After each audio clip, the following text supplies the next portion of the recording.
सुप्रभात। हिमाचल तो मौजूद हुए हैं आपके सामने हिमाचल प्रदेश की सुबह की ताज़ा खबरों के साथ। तो आइए शुरू करते हैं बिना समय गवाए हुए नॉन स्टॉप ताज़ा खबरों के सिलसिले को।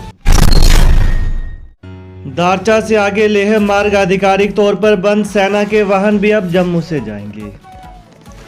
सर्दी के मौसम और इन दिनों हो रही ताज़ा बर्फबारी को देखते हुए मनाली लेह मार्ग को दारचा से लेह तक अगले साल गर्मियों के मौसम तक के लिए आधिकारिक तौर पर बंद कर दिया है। बर्फबारी के बाद रविवार को बंद किए गए NH 3 पर लेह जाने वाले रोके वाहन दारचा पुलिस ने वापस भेज दिए हैं। अब इन वाहनों को वाया जम्मू होकर जाना पड़ेगा। उधर गर्मियों तक अब पर्यटक अटल टनल केलांग दारचा तक तो जा सकेंगे, लेकिन लेह के लिए वाया जम्मू जाना पड़ेगा। सेना के वाहन भी मनाली से होकर लेह नहीं जा पाएंगे। बता दें कि दारचा से करीब 72 किलोमीटर आगे सरचू में हिमाचल की सीमा है। इससे आगे लद्दाख शुरू हो जाता है। पीएम नरेंद्र मोदी और कांग्रेस अध्यक्ष मल्लिकार्जुन खड़गे इस दिन करेंगे दो रैलियां। प्रधानमंत्री नरेंद्र मोदी मंडी शिमला के बाद अब कांगड़ा और हमीरपुर संसदीय क्षेत्रों में चुनावी हुंकार भरेंगे।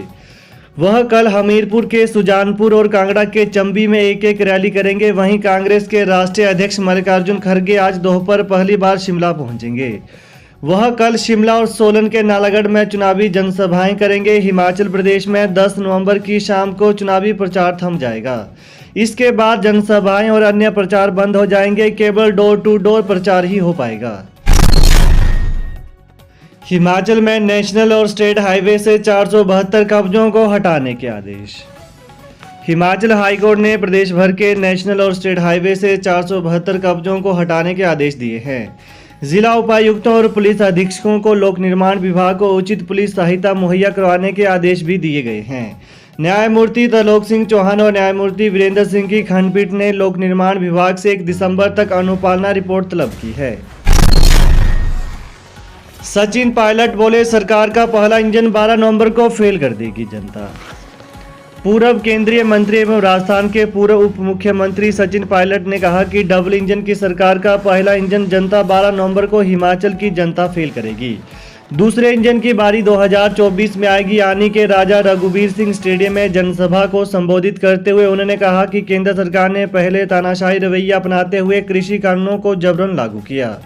करीब 1.5 साल में सैकड़ों किसानों ने आत्महत्या की। उसके बाद किसानों से बात किए बिना इन्हें वापस ले लिया गया। जनता पूछ रही है कि जब कानून वापस लेना ही था तो प्रदेश में लागू ही क्यों किया। कहा कि प्रदेश सरकार ने 5 वर्षों में सिर्फ भ्रष्टाचार को ही बढ़ावा दिया। भाजपा ने संकल्प पत्र जारी किया है, लेकिन उन्हें चाहिए था कि वे 5 साल के कार्यकाल रिपोर्ट कार्ड जनता के सामने रखते। पायलट ने कहा कि देश में जहां जहां कांग्रेस की सरकार है वहां OPS लागू की जा रही है।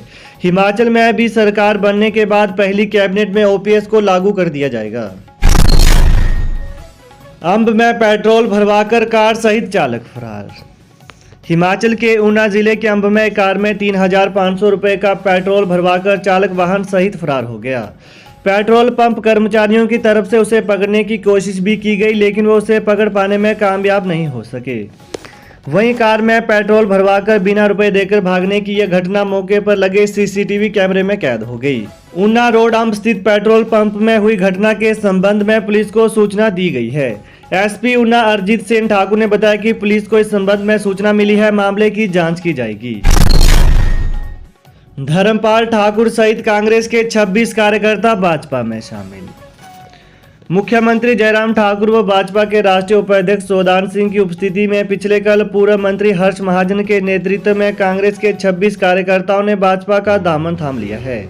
इस मौके पर शिमला से भाजपा प्रत्याशी संजय सूद भी उपस्थित रहे। मुख्यमंत्री आवास ओकओवर में कांग्रेस पार्टी के पूर्व महासचिव धर्मपाल ठाकुर, पूर्व सचिव आकाश सैनी, राजन ठाकुर, पूर्व जिला उपाध्यक्ष अमित मेहता, मेहर सिंह कंवर, युवा कांग्रेस राहुल नेगी और अन्य ने भाजपा का दामन थाम लिया। मुख्यमंत्री जयराम ठाकुर ने कहा कि भाजपा परिवार में इन सभी ऊर्जावान कार्यकर्ताओं का हार्दिक स्वागत, अभिनंदन है। भाजपा के ऐतिहासिक जीत के लिए एकजुटता के साथ कार्य करें। डंडों से मार डाला बुजुर्ग। हमीरपुर के लाहलड़ी में जमीनी विवाद पर ससुर बहू पर हमला। हिमाचल प्रदेश के हमीरपुर जिला में पुलिस थाना हमीरपुर के तहत आने वाले लाहलड़ी क्षेत्र में खेतों में बाउंड्री को लेकर हुए विवाद में एक बुजुर्ग को मौत के घाट उतार दिया गया। बुजुर्ग पर डंडे से हमला कर इसे बुरी तरह घायल कर दिया गया तथा उसकी बहू को भी चोटें आई हैं। गंभीर रूप से घायल को उपचार के लिए मेडिकल कॉलेज हमीरपुर पहुंचाया गया। उपचार के दौरान घायल बुजुर्ग ने दम तोड़ दिया। वहीं मामले में आरोपी महिला को पुलिस ने गिरफ्तार किया है, जबकि आरोपी युवक मौके से फरार है। पुलिस आरोपी को पकड़ने के लिए सर्च अभियान चलाए हुए हैं। पुलिस ने हत्या का मामला दर्ज कर छानबीन शुरू कर दी है। वहीं जानकारी के मुताबिक लाहलड़ी क्षेत्र में दो पक्ष जमीन को लेकर उलझ गए। सोमवार यानी पिछले कल सुबह खेतों में बाउंड्री को लेकर दोनों पक्षों में तेज नोकझोंक शुरू हो गई। इस विवाद में एक युवक ने डंडों से बुजुर्ग तथा उसकी बहू पर हमला कर दिया। समान नागरिक संहिता का मामला राष्ट्रीय, इसे लागू करने से कौन रोक रहा। उत्तराखंड के पूर्व मुख्यमंत्री हरीश रावत ने कहा कि समान नागरिक संहिता का मामला राष्ट्रीय है, इसे लागू करने से केंद्र सरकार को कोई नहीं रोक रहा। केंद्र सरकार चाहे तो इसे लागू कर सकती है। जब भाजपा ने इस मामले को उठाया था तब केंद्र सहित राज्यों में इनकी सरकारें नहीं थी। अब सत्ता में आते ही इसको लेकर टालमटोल कर रहे हैं। कहा कि उत्तराखंड के चुनावों में भी भाजपा ने समान नागरिक संहिता लागू करने को कहा था, लेकिन अभी तक लागू नहीं किया। मुख्यमंत्री पुष्कर धामी मामले पर लीपापोती कर रहे हैं। पुलिस भर्ती में डीजीपी का कोई रोल नहीं, कांग्रेस की शिकायत पर सरकार ने चुनाव आयोग को भेजा जवाब। हिमाचल पुलिस के मुखिया संजय कुंडू के खिलाफ कांग्रेस की ओर से की गई शिकायत का जवाब राज्य सरकार ने दे दिया है। यह जवाब अब चुनाव आयोग को भेज दिया गया है। अब कमीशन ही अब इस बारे में अंतिम फैसला लेगा। कांग्रेस ने संजय कुंडू को लेकर दो तरह से शिकायत की थी। पहला आरोप यह था कि संजय कुंडू मुख्यमंत्री जयराम ठाकुर के कार्यालय को संभालते रहे हैं और दूसरी बात कही गई थी कि पेपर लीक इन्हीं के मुखिया रहते हुआ था, इसलिए यह पद पर नहीं होने चाहिए। राज्य सरकार की ओर से इस पर शिकायत का जवाब दिया गया है कि संजय कुंडू पहले मुख्यमंत्री के प्रधान सचिव थे, लेकिन यह पुरानी बात है। उसके बाद इन्हें फोर्स का मुखिया लगाया गया था और डीजीपी रहते हुए इनका काम अच्छा रहा है। रोहतांग सहित मनाली की ऊंची चोटियों पर हिमपात, कई भागों में 3 दिन खराब रहेगा मौसम। हिमाचल प्रदेश के कई भागों में 10 नवंबर तक मौसम खराब रहने के आसार हैं। मौसम विज्ञान केंद्र शिमला के अनुसार 9 और 10 नवंबर को राज्य के मध्य पर्वतीय व उच्च पर्वतीय कई भागों में बारिश बर्फबारी की संभावना है। वहीं मैदानी भागों में भी 10 नवंबर को बारिश की संभावना है। पूर्व शिक्षा मंत्री के ओएसडी रहे मामराज पंडित को चार्जशीट करने के आदेश। निर्वाचन आयोग ने पूर्व शिक्षा मंत्री के तत्कालीन ओएसडी डॉक्टर मामराज पंडित को चार्जशीट करने के आदेश दिए हैं।